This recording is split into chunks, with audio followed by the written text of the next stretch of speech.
দেখুন, ওরা দখল বলতে বোঝে হয়তো ওই আমাদের ওই রাস্তাটায় এসে ওই কস্তুরি বা প্রিন্সে কোনো খাবার দাবার খাবে, সপরিবারে এসে খাবার দাবার, ওইটাকে দখল টখল বলে এটা বোধহয় কিছু বোঝাতে চাইছেন। এইসব কথা বলে সম্প্রীতির পরিবেশগুলো নষ্ট করেন।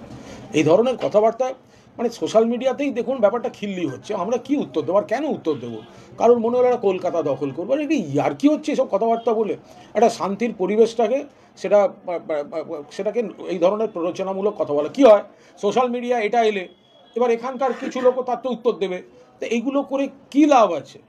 সোশ্যাল মিডিয়াতে তো এও ঘুরছে যে ওরা কলকাতা দখল করতে আসবে বেতের তৈরি হেলিকপ্টারে বসে, তো সেটাও তো ঘুরছে, তলায় সাইকেলের চাকা লাগানো।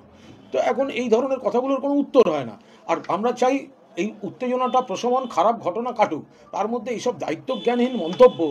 আচ্ছা, এরা কোথায় ছিলেন? এরা যে প্রাক্তন সেনাপ্রধান, তো এরা তো জানবেন যে বাংলাদেশের জন্মটাই হয়েছে ভারতবর্ষের তৎকালীন প্রধানমন্ত্রী ইন্দিরা গান্ধী ছিলেন বলে। তাদের মুখে এই ধরনের কথাবার্তাগুলো মানায়?